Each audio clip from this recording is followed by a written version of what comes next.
The scream tore through the night like a wounded animal, and Adelaide Edwards knew the sound meant death was circling another isolated cabin in the Colorado mountains.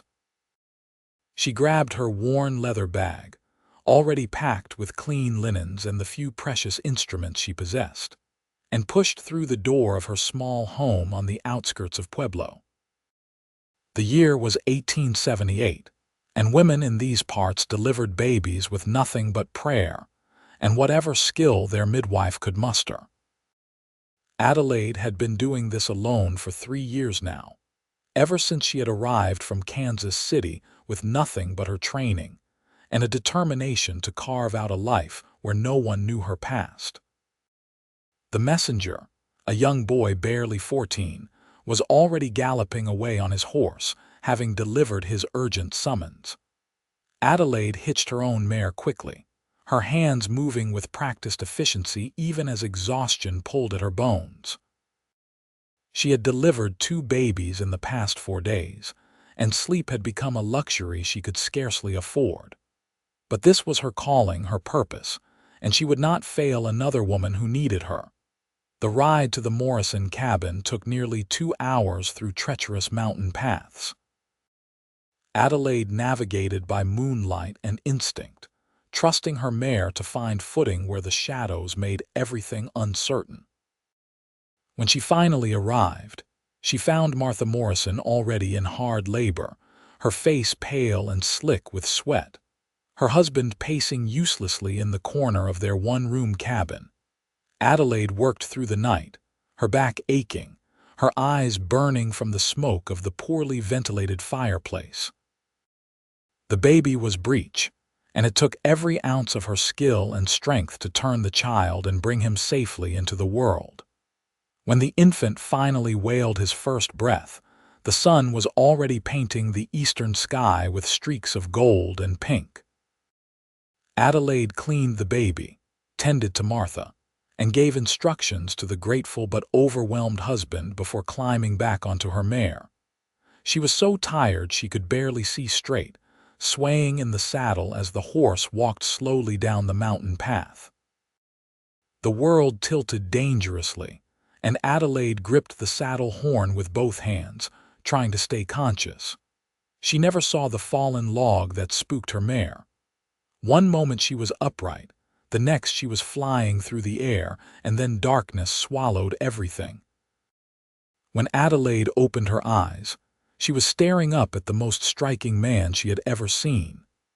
He had a strong jaw covered in dark stubble, long brown hair that fell past his shoulders, and eyes the color of aged whiskey. His shoulders were impossibly broad, his arms thick with muscle where they cradled her against his chest. She realized with a start that he was carrying her, walking with sure steps down a path she did not recognize. "Easy now," he said, his voice deep and rough like distant thunder. "You took a hard fall. Your horse threw you about a mile back." Adelaide tried to protest, tried to say she needed to get home, but her head throbbed and her words came out slurred. The man simply adjusted his grip on her, holding her more securely against his chest.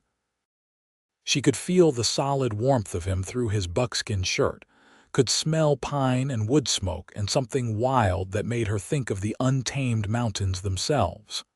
"Name's Fletcher James," he said, not breaking stride. "I've got a cabin not far from here. You need rest before you go anywhere else." "I'm a midwife," Adelaide managed to say. "I have to get back to Pueblo. Someone might need me." "And you'll be no good to anyone if you kill yourself from exhaustion," Fletcher replied, his tone brooking no argument. "I found your bag. Saw the blood on your skirts. You just delivered a baby, didn't you?" Adelaide nodded weakly. "Breech birth. Took all night." Fletcher made a sound low in his throat, something between sympathy and disapproval. "And how long since you slept?" She could not answer because she honestly could not remember. The days had blurred together in a haze of urgent summons and long rides and women who needed her desperately. There were so few trained midwives in this part of Colorado. And Adelaide had built a reputation for her skill and her willingness to ride no matter the weather or the hour. Fletcher's cabin appeared through the trees, a solid structure built of thick logs with a stone chimney and real glass windows. It was larger than she expected, well-maintained, speaking of a man who took pride in his home. He carried her inside and laid her gently on a bed covered with thick furs. The mattress was surprisingly comfortable, and Adelaide felt her body immediately begin to relax into it. "Sleep," Fletcher commanded, pulling a blanket over her. "I'll watch over you." Adelaide wanted to protest, wanted to maintain the independence she had fought so hard to establish, but her body betrayed her. Her eyes closed of their own accord, and she fell into a deep, dreamless sleep. When she woke, the light slanting through the windows told her it was late afternoon. She sat up slowly, relieved to find her headache had faded to a dull ache. Her bag was sitting on a chair near the bed, and her boots had been removed, but otherwise she was fully clothed. The cabin was warm, a fire crackling in the hearth, and she could smell something savory cooking.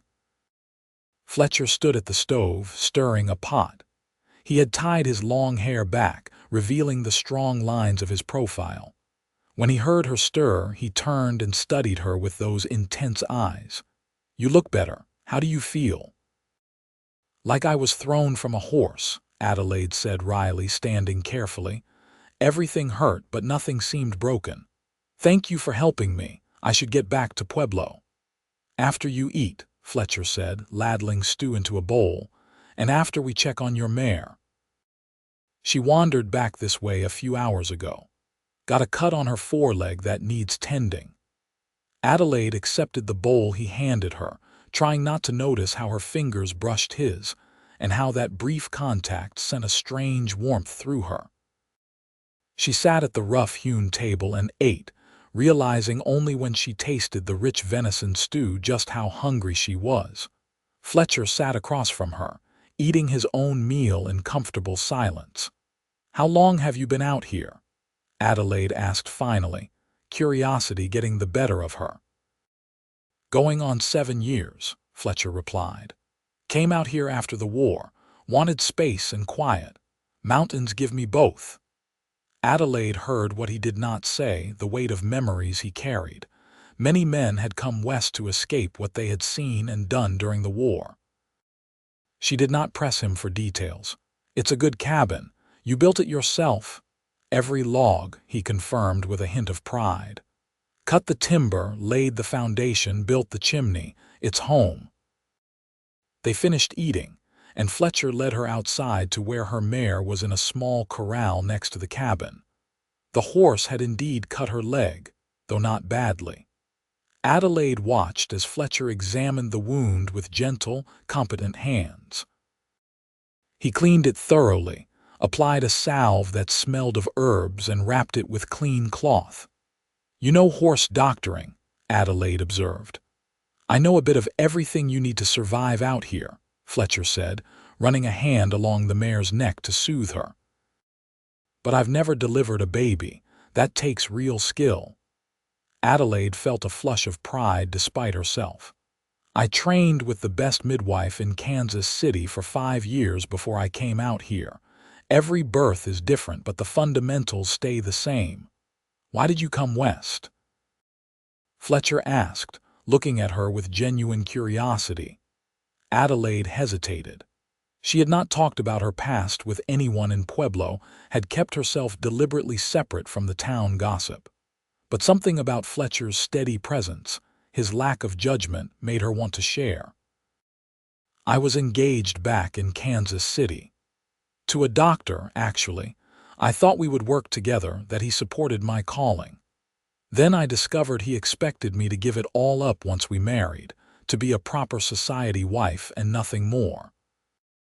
When I refused, he made it clear that no respectable man would want a wife who insisted on such unladylike work."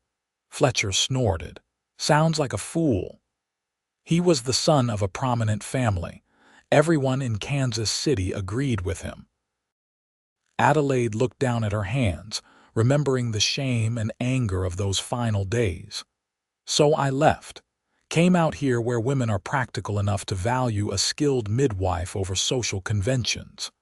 They're gain, Fletcher said simply, but you're working yourself to death. How many births this week alone? 3, counting last night's, Adelaide admitted. And do you have anyone helping you? Anyone checking on you when you come back exhausted and barely able to stand? I manage, Adelaide said, defensive now. I've always managed on my own. Fletcher looked at her for a long moment, and Adelaide had the unsettling feeling that he saw far more than she wanted to reveal. Your mare needs a few days to heal before she should be ridden hard. I can take you back to Pueblo on my horse, or you can rest here until she's ready. Adelaide knew the practical choice was to let him take her back immediately. But another part of her, a part that had been alone and exhausted for so long, wanted to stay in this peaceful cabin with this quiet, strong man who seemed to expect nothing from her, except that she take care of herself. If it wouldn't be an imposition, I'd like to stay until my mare is healed. But I'll need to get word to Pueblo, let people know where to find me if there's an emergency. Fletcher nodded. I'll ride down tomorrow morning, let them know. For tonight, you rest more. You're still pale as milk. They spent the evening in comfortable companionship. Fletcher showed Adelaide around his property, including a garden that produced vegetables and herbs, a small smokehouse, and a shed full of carefully organized tools and supplies. He was clearly a man who valued self-sufficiency and preparation. As darkness fell, Adelaide found herself fascinated by this solitary mountain man who had built such a complete life away from civilization. Fletcher prepared a simple supper, and they ate as the fire crackled and cast dancing shadows on the log walls. Adelaide noticed Fletcher watching her several times, his expression thoughtful but not intrusive. When she caught his eye, he did not look away but instead offered a small smile that transformed his rugged features into something almost gentle. You can have the bed again tonight, Fletcher said when they finished eating. I'll sleep out here by the fire. I can't take your bed 2 nights in a row, Adelaide protested. You've already been too generous. I've slept in worse places than a comfortable cabin floor, Fletcher said with finality. You need proper rest. Don't argue. Adelaide wanted to argue anyway, but she was still exhausted, her body aching from the fall and from too many long nights without adequate sleep. She gave in gracefully, retreating to the bedroom while Fletcher banked the fire and laid out bedrolls. The next morning, Adelaide woke to find Fletcher already gone. A note written in surprisingly neat handwriting told her he had ridden to Pueblo and would return by evening. There was bread, cheese, and dried apples laid out for her breakfast, and instructions to stay put and rest. Adelaide spent the day exploring the cabin more thoroughly, marveling at how well organized and comfortable Fletcher had made his home. She found shelves lined with books, everything from Shakespeare to agricultural manuals. There were herbs hanging to dry in bunches, and she recognized several that were useful for various ailments. In one corner stood a workbench with half-finished wood carvings, evidence of a creative side that intrigued her. She checked on her mare several times, pleased to see the cut healing cleanly. The horse seemed content in Fletcher's corral, with good hay and fresh water. Adelaide felt something unfamiliar as the day passed, a sense of peace that had eluded her for years. She was so accustomed to constant urgency, to always being needed, that this quiet day felt almost forbidden. Fletcher returned just as the sun was setting, riding up the path with confidence. He dismounted and immediately came to find her. Spoke with several people in Pueblo, told them you had an accident but were recovering at my place. A few of the women asked if you were being properly cared for, so I reckon my reputation preceded me. Adelaide felt her face heat. "What reputation is that?"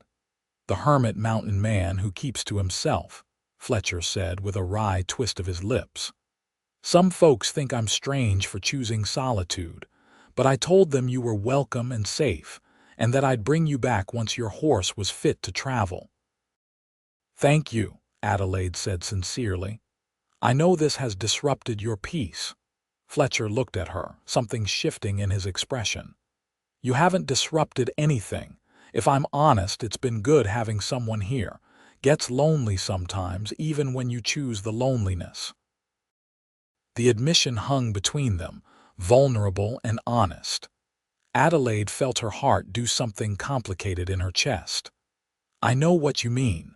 I've been alone in Pueblo for 3 years, but I've never really been part of the community. I'm the midwife they need, but not someone they socialize with outside of that role. Maybe we're both better at taking care of others than letting anyone take care of us," Fletcher said quietly. Adelaide could not argue with that. They made supper together, moving around the cabin kitchen in surprising harmony. Fletcher was easy to be around, comfortable in long silences, but also willing to talk about safe topics like the weather, the wildlife he had seen, the challenges of mountain living. Adelaide found herself relaxing in a way she had not done since before her broken engagement. The next 3 days followed a similar pattern. Fletcher went about his daily work, hunting and tending to various projects around the cabin, while Adelaide rested and helped with small tasks. They cooked together, ate together, and talked more freely each evening. Adelaide learned that Fletcher had been a scout during the war, that he had grown up in Virginia, but could never return there after the destruction and loss. Fletcher learned that Adelaide had lost her parents when she was 16, that she had paid for her midwifery training by working as a hospital aide, that she had once dreamed of opening a clinic for women, where they could receive care without judgment. On the 4th day, Adelaide checked her mare's leg and pronounced her ready to travel. She should have felt eager to return to Pueblo, to her own home and her work. Instead, she felt an unexpected reluctance.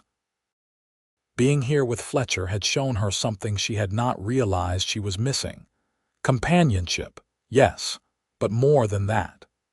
The feeling of being seen, truly seen by someone who valued her exactly as she was. Fletcher saddled both horses without comment, though Adelaide noticed he moved slowly, as if he too was reluctant for her to leave. They rode down the mountain together in the afternoon light, the trail easier to navigate than it had been that first desperate night. When Pueblo came into view, Adelaide felt her chest tighten with emotions she could not quite name. Fletcher rode with her all the way to her small house on the edge of town. He dismounted and helped her down from her mare, his large hands gentle but firm on her waist. They stood close for a moment, and Adelaide looked up into his face, memorizing the lines and angles, the whiskey-colored eyes, the way his long hair moved in the breeze. "Thank you for everything," Adelaide said, her voice catching slightly. "You probably saved my life." "You saved yourself," Fletcher replied. "You just needed a safe place to rest for a few days." He hesitated, then added, "If you ever need anything, you know where to find me. I meant what I said about it being good to have company." Adelaide nodded, not trusting herself to speak. Fletcher mounted his horse and rode away, and she watched until he disappeared from view. Then she went into her house, which suddenly seemed far too empty and quiet. The next week brought 2 more births, both routine compared to the breech delivery. Adelaide threw herself into her work, trying not to think about Fletcher's cabin in the mountains, about the peace she had felt there, about the way he had looked at her with such steady understanding. But late at night, lying in her own bed, she found herself remembering the warmth of his arms carrying her, the deep rumble of his voice, the competent gentleness of his hands. She told herself it was foolish to dwell on it.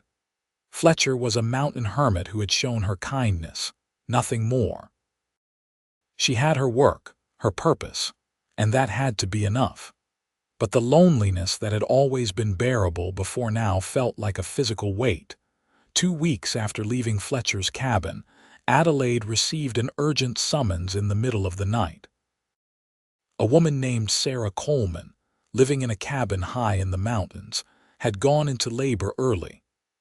Adelaide grabbed her bag and rode out immediately, following the directions given by the frantic messenger.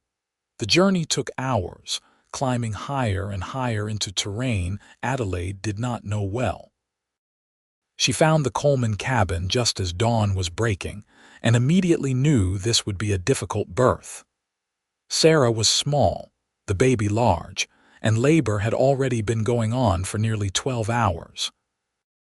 Her husband Thomas was beside himself with fear, having already lost one wife to childbirth years before. Adelaide worked through the morning and into the afternoon, doing everything she knew to help the baby descend. But Sarah was exhausting herself, and Adelaide began to fear the worst. She needed help, needed someone strong who could follow instructions without panicking, someone she could trust absolutely. "Thomas," Adelaide said during a brief respite between contractions. "Do you know where Fletcher James lives?" The mountain man, Thomas, nodded. "Everyone up here knows Fletcher. His place is maybe 5 miles north over the ridge." "Ride there," Adelaide commanded. "Tell him Adelaide needs him urgently. Tell him it's a difficult birth and I need his help. Go now as fast as your horse can carry you." Thomas did not question her, just ran for his horse and galloped away. Adelaide returned to Sarah, encouraging her, wiping her face with cool cloths, monitoring the baby's position. She prayed Thomas would find Fletcher, prayed Fletcher would come, prayed she could keep both mother and baby alive until he arrived.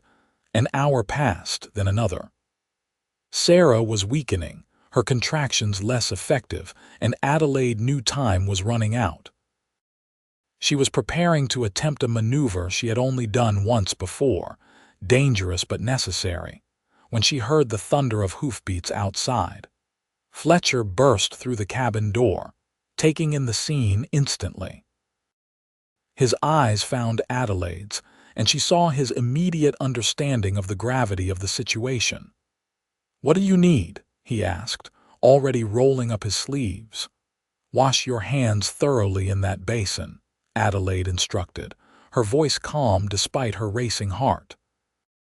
"I need you to help me reposition the baby. Sarah is too exhausted to push effectively, and the baby is stuck.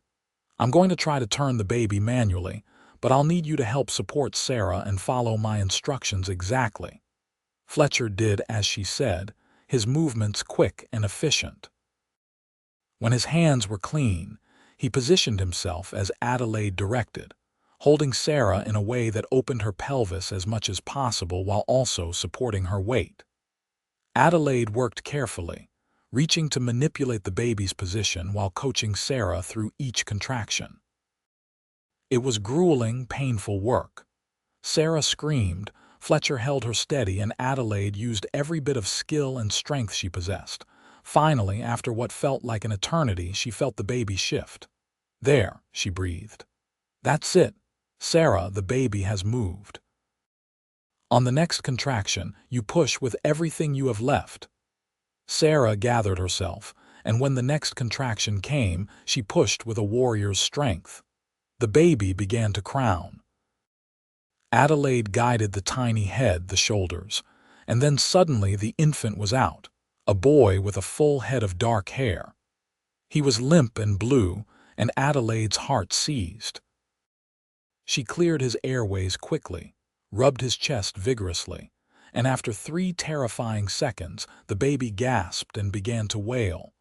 The relief in the cabin was palpable.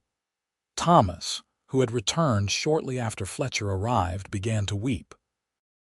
Fletcher's arms were still supporting Sarah, and Adelaide saw the tension drain from his shoulders. She worked quickly to deliver the afterbirth, checking that Sarah was not hemorrhaging, cleaning the baby and wrapping him in soft cloths before placing him in his mother's arms. Only then did Adelaide allow herself to shake. The fear, the exhaustion, the overwhelming relief all hit her at once.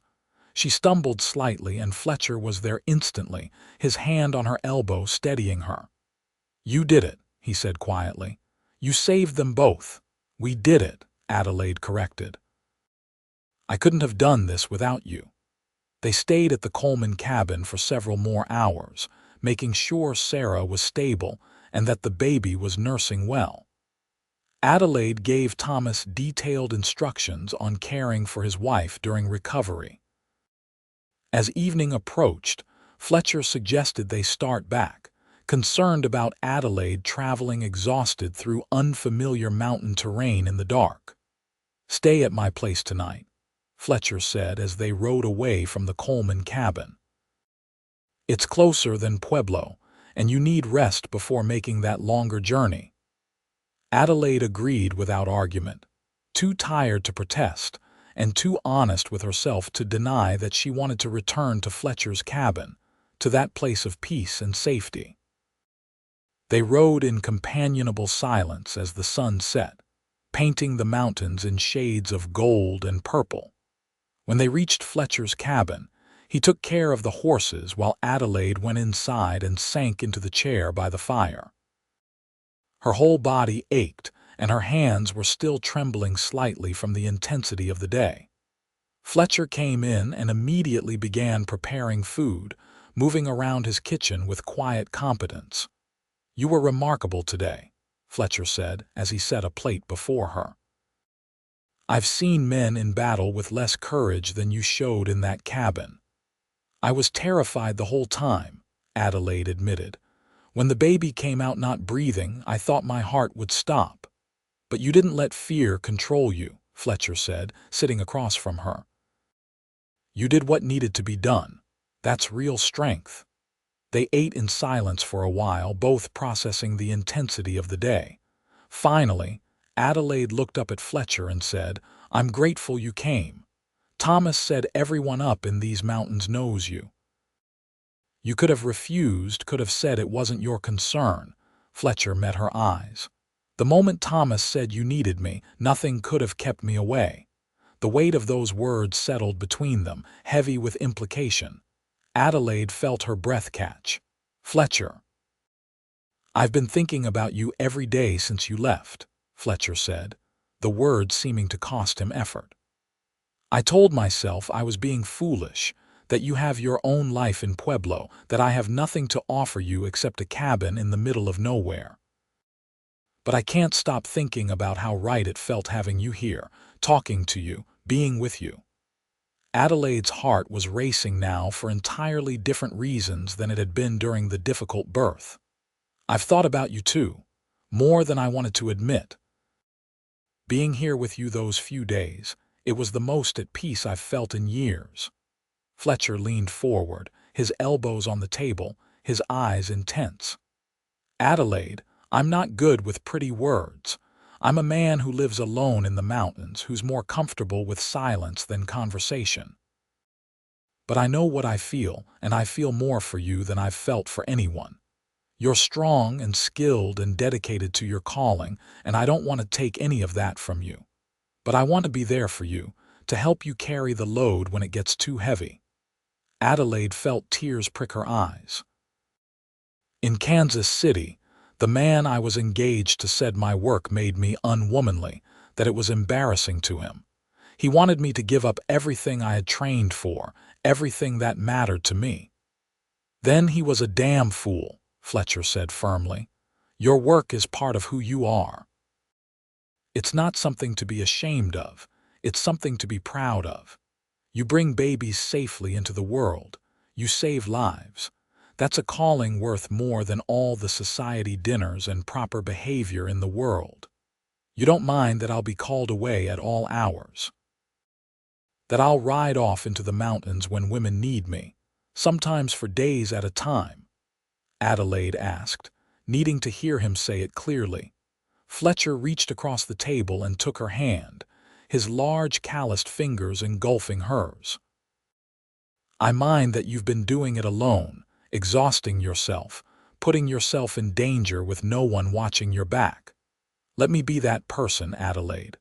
Let me go with you when I can, make sure you have supplies, give you a place to rest between calls. Let me share your life instead of you carrying everything alone." Adelaide felt something break open inside her, a wall she had built around her heart after the humiliation in Kansas City. "I came out here determined to need no one, to prove I could manage on my own. But these past weeks, I've realized that choosing to share your life with someone isn't weakness if that person truly supports and values you." "I do," Fletcher said simply. "I value everything about you." Adelaide stood and Fletcher rose with her. She stepped around the table and looked up at him, at this strong, gentle man who had appeared in her life like an answer to prayers she had not known to speak. Fletcher reached up and cupped her face with one large hand, his thumb brushing her cheek with infinite tenderness. "Can I kiss you?" he asked, his voice rough with emotion. "Yes," Adelaide whispered.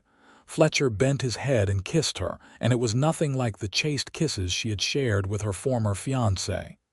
This was heat and promise, tenderness and passion all at once.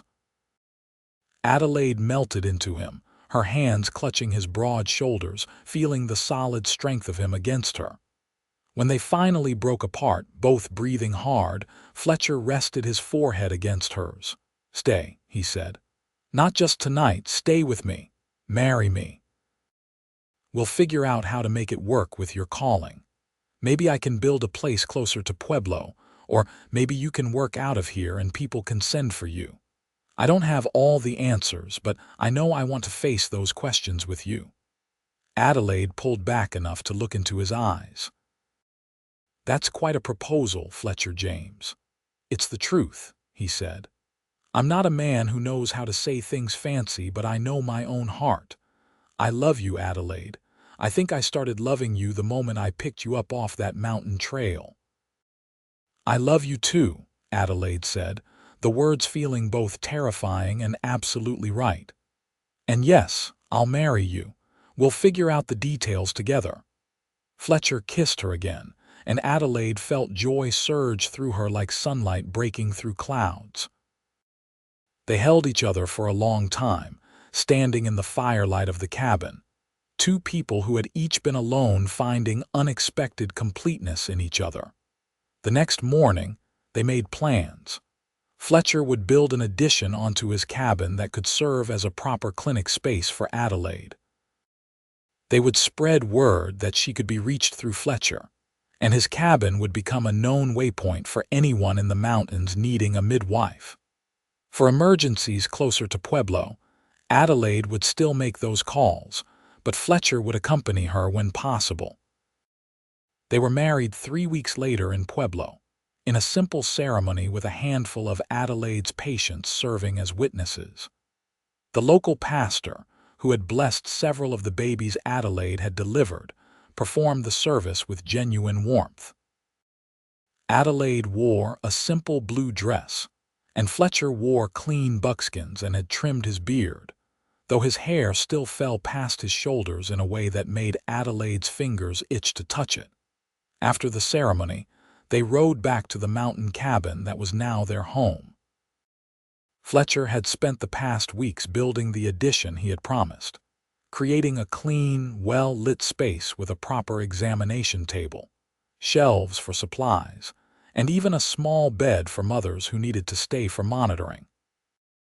Adelaide had brought her instruments and supplies, arranging everything carefully in her new clinic space. Their first months of marriage brought adjustments, but also deep contentment. Adelaide continued her work as a midwife, but now with Fletcher's support. He rode with her to distant cabins, carried her heavy bag, helped with difficult births when needed, and made sure she had time to rest and recover between calls. The women of the mountain communities quickly came to trust and appreciate Fletcher's steady presence, and several told Adelaide how fortunate she was to have found such a supportive husband. Adelaide also discovered that Fletcher's support extended beyond her work. He encouraged her to read the medical journals she had brought from Kansas City, to continue learning and developing her skills. When she mentioned wanting to study more about herbal remedies, he helped her plant and tend an extensive medicinal garden. When she worried about not being available for every single call, he reminded her that she was human and needed rest to be effective. In return, Adelaide brought warmth and life to Fletcher's solitary existence. The cabin that had been quiet and orderly now rang with laughter and conversation. Adelaide loved to read aloud in the evenings, and Fletcher would work on his wood carvings while listening to her voice. She cooked meals that were more varied than his bachelor fare, and he taught her to shoot and track, skills useful in mountain living. They developed rhythms and routines, the comfortable patterns of two people building a life together.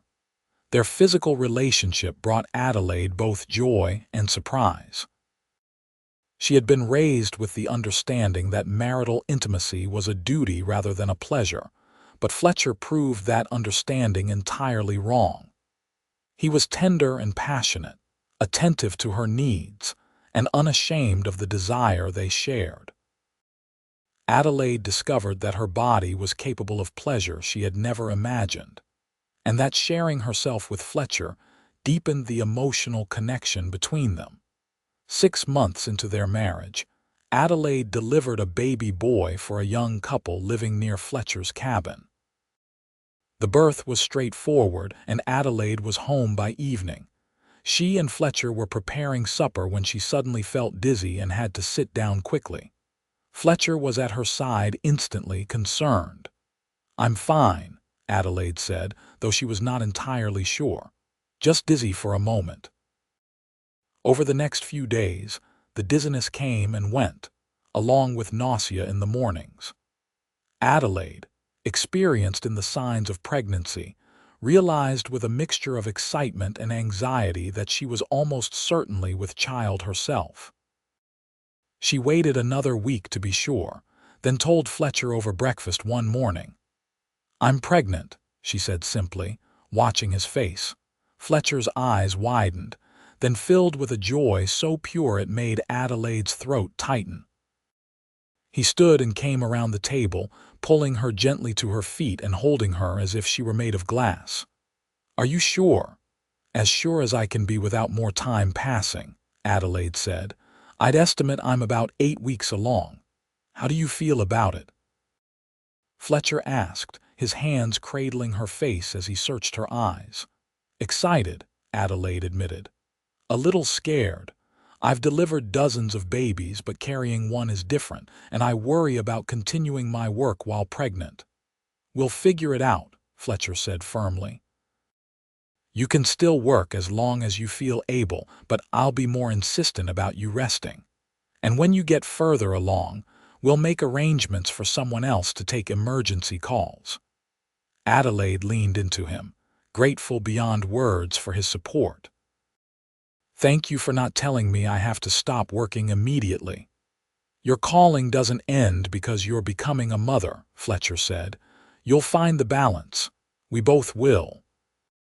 Adelaide continued her midwifery work through the first 6 months of her pregnancy, though she became more selective about which calls she took as her belly grew. Fletcher accompanied her on every trip, increasingly protective but never condescending. They trained a young woman from Pueblo named Mary who wanted to learn midwifery, so there would be someone to handle emergencies when Adelaide could not.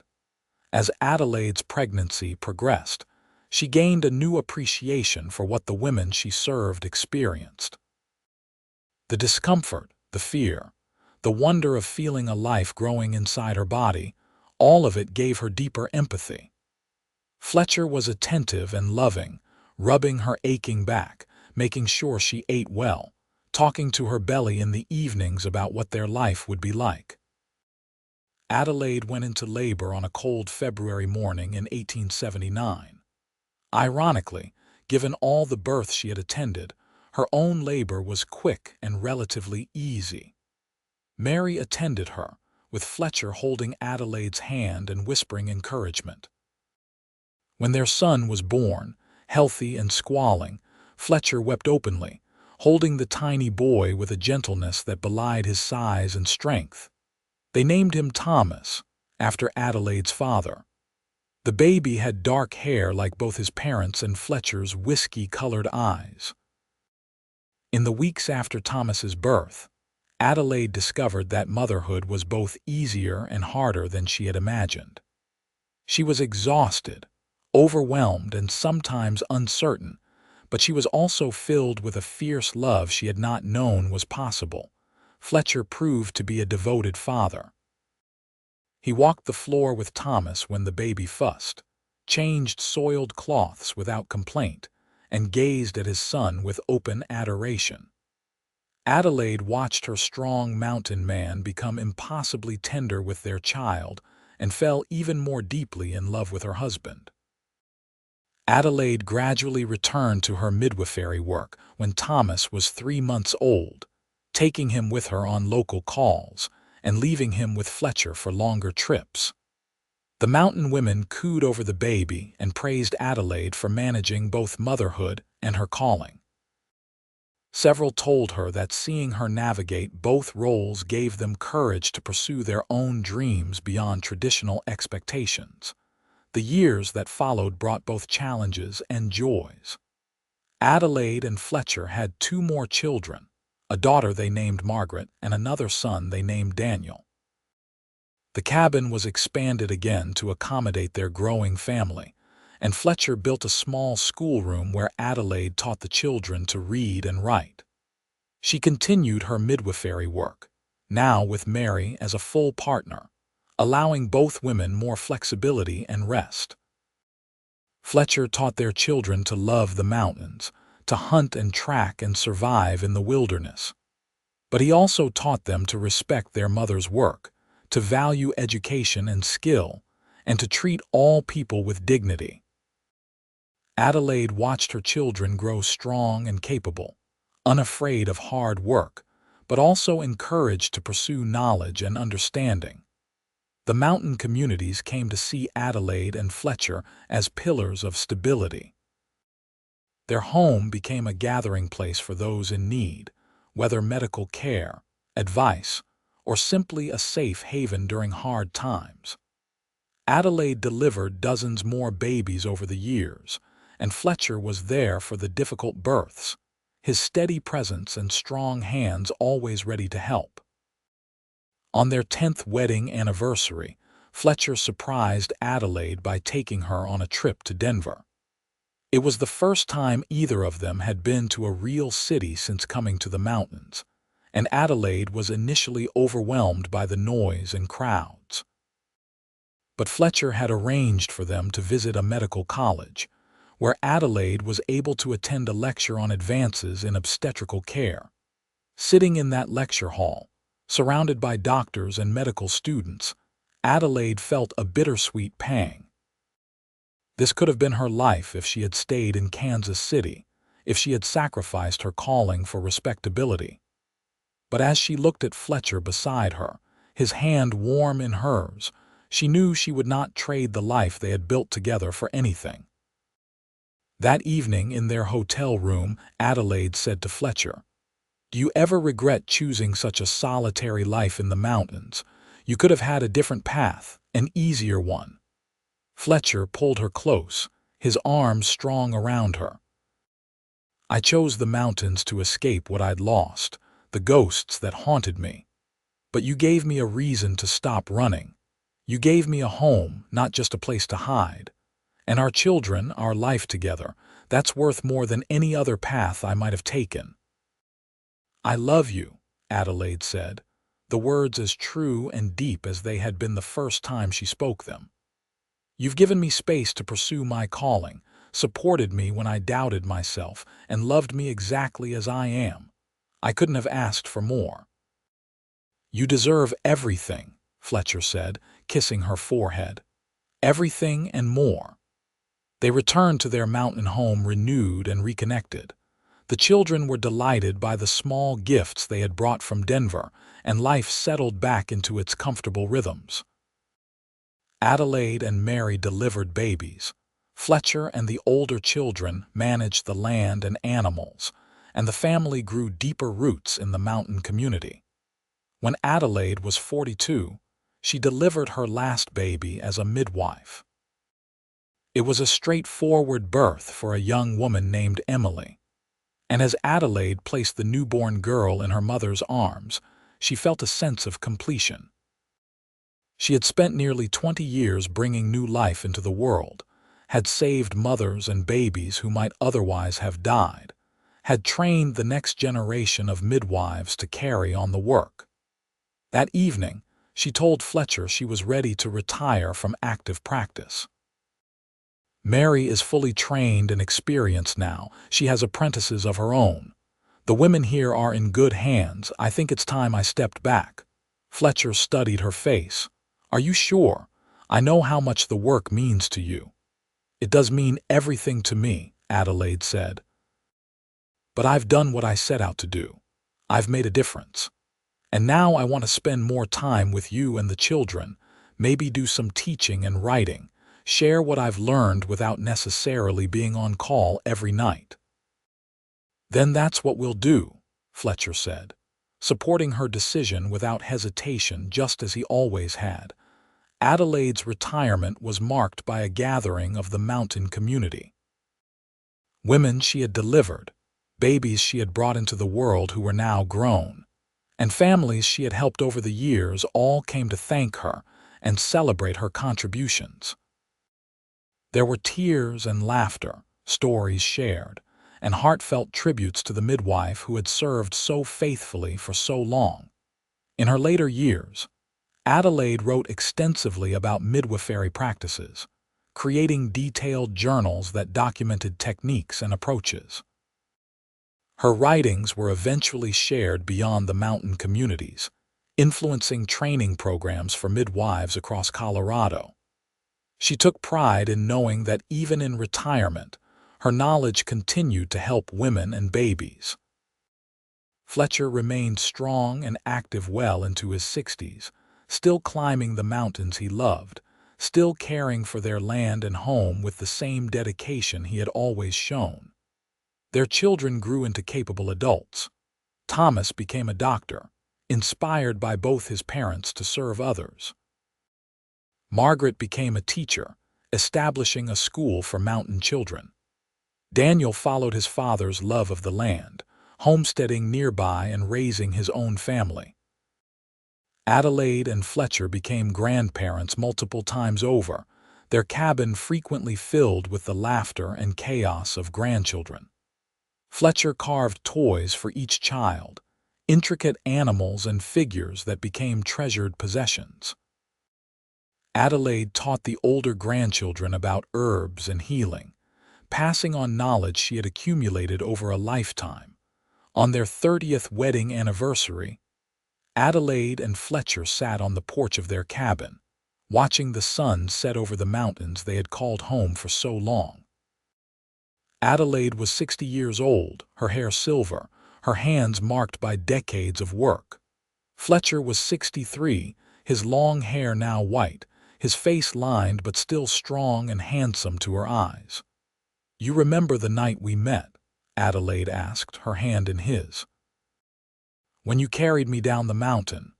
"Every detail," Fletcher said. "You were so stubborn, insisting you needed to get back to Pueblo even though you could barely stay conscious. And you were so calm and commanding, not taking no for an answer about me resting," Adelaide said with a smile. "I thought you were the most striking man I had ever seen." "I thought you were extraordinary," Fletcher said. "A woman who dedicated herself so completely to helping others, who rode through the night to deliver babies, who refused to let anything stop her. I knew right then that you were someone special." "We've built a good life," Adelaide said contentedly. "Better than I ever imagined when I left Kansas City all those years ago." "The best life," Fletcher agreed, because we built it together." They sat in comfortable silence as darkness fell and stars began to appear in the vast mountain sky. Adelaide reflected on the journey that had brought her here, from a broken engagement and shattered dreams to this full, rich life with a man who had loved and supported her unconditionally. She thought about all the babies she had delivered, all the mothers she had helped, all the lives she had touched. But most of all, she thought about how blessed she was to have found a partner who saw her calling not as an obstacle but as an essential part of who she was. Fletcher squeezed her hand, and Adelaide turned to look at him. Even after 30 years, he could still make her heart flutter with a glance. "I love you," she said. "Thank you for every long night you stayed with me, every difficult birth you helped me through, every moment you've been exactly what I needed." "Thank you for letting me," Fletcher said simply, "for trusting me to be part of your life and your work, for giving me a purpose beyond just surviving alone in these mountains. You saved me as much as I ever saved you." As they watched the stars multiply across the darkening sky, surrounded by the mountains that had witnessed their entire life together, Adelaide felt a deep and abiding peace.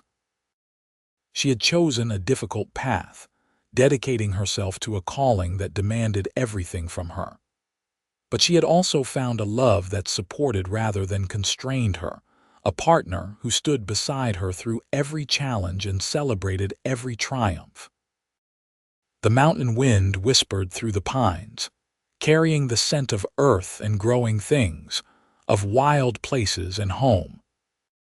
Adelaide leaned against Fletcher's solid shoulder, his arm coming around her automatically, and thought about how many women's lives had been forever changed because one exhausted midwife had fallen from her horse and one solitary mountain man had decided to help. Their story had become legend in the mountain communities. The midwife who delivered alone, and the mountain man who stayed with her through every long night after, who had found in each other the completion they had not known they were seeking. Young women spoke of Adelaide when they dreamed of pursuing their own callings, despite opposition. Young men spoke of Fletcher when they wondered if they could support a wife's ambitions without diminishing their own manhood. But for Adelaide and Fletcher, it had never been about being an example or proving anything to the world. It had simply been about two people recognizing in each other a kindred spirit, about choosing partnership over isolation, about building something lasting and true. They had faced exhaustion and danger, loss and uncertainty, but they had faced it all together, and that had made all the difference in the years that followed. As Fletcher's health gradually declined and Adelaide's own strength waned, they remained devoted to each other. Fletcher passed peacefully at the age of 70, holding Adelaide's hand, his last words expressing his love for her and gratitude for their life together. Adelaide mourned him deeply, but also celebrated the extraordinary gift of their 3 decades together. She lived another 5 years, surrounded by children and grandchildren who ensured she was never alone. She continued to write and teach almost until the end, her mind sharp even as her body weakened. When Adelaide finally passed at the age of 75, it was in the cabin Fletcher had built, in the bed they had shared, surrounded by the evidence of a life richly lived. Her children buried her next to Fletcher on a hilltop overlooking the mountains they had both loved. The entire community came to pay respects to the midwife who had served so faithfully, and the stories told that day ensured that Adelaide's legacy would endure. But the greatest legacy was not the babies she had delivered or the lives she had saved, significant as those were. It was the example of a woman who had refused to choose between her calling and love, who had found a partner willing to build a life that honored both, and who had proven that the right love expands rather than limits who you can become. Years turned to decades, and the cabin eventually became a historical site, preserved by the descendants of Adelaide and Fletcher. A small museum celebrated their contributions. Adelaide's midwifery journals displayed alongside Fletcher's carvings. Photographs of their family arranged to tell the story of two extraordinary ordinary people who had found each other in the wild Colorado mountains and built something beautiful that lasted long after they were gone. Visitors to the site often remarked on the sense of peace that permeated the place, as if the love and devotion that had filled the cabin during Adelaide and Fletcher's lives had somehow soaked into the very walls. Young couples came seeking inspiration, hoping to build marriages as strong and supportive as the one modeled by the midwife and the mountain man. Medical students and midwives came to study Adelaide's journals, marveling at her skill and dedication. Historians came to document a time when the West was still wild, and individuals like Adelaide and Fletcher carved out lives of meaning and purpose in challenging circumstances. But perhaps the most frequent visitors were those who simply needed to remember that love can be found in unexpected places, that the right partner supports rather than constrains, and that a life of service and devotion to calling can coexist with deep, romantic partnership. The story of Adelaide Edwards and Fletcher James became a testament to the power of choosing each other daily, of supporting dreams instead of demanding their sacrifice, and of building something lasting one choice, one day, one long night at a time. Their great-great-grandchildren still lived in Colorado, many carrying on traditions of service and mountain living. Family reunions were held at the preserved cabin, where stories were retold and the legacy of Adelaide and Fletcher was honored. The love story that had begun with a woman falling from a horse and a man deciding to help had rippled through generations, shaping values and inspiring choices long after the original lovers had passed. In the end, Adelaide and Fletcher's story was both extraordinary and beautifully simple. It was about recognizing the person who sees you truly, who values your gifts, and who chooses to walk beside you through whatever comes. It was about love that empowers rather than diminishes, partnership that celebrates rather than competes, and the daily choice to honor both yourself and the person you have chosen to share your life with. It was about staying through the long nights, holding steady through the difficult moments, and building something together that neither could have created alone. The mountains stood eternal witness to it all, their peaks touching the sky, their valleys holding the memories of countless lives lived in their shadow. And somewhere in those mountains, in the wind that whispered through the pines and the streams that sang over stones, the spirits of a midwife and a mountain man remained intertwined, their love as enduring as the land itself. A reminder that the most profound romance is built not on grand gestures but on steady presence, unwavering support, and the courage to say yes to love when it arrives in unexpected form on a mountain trail under the stars.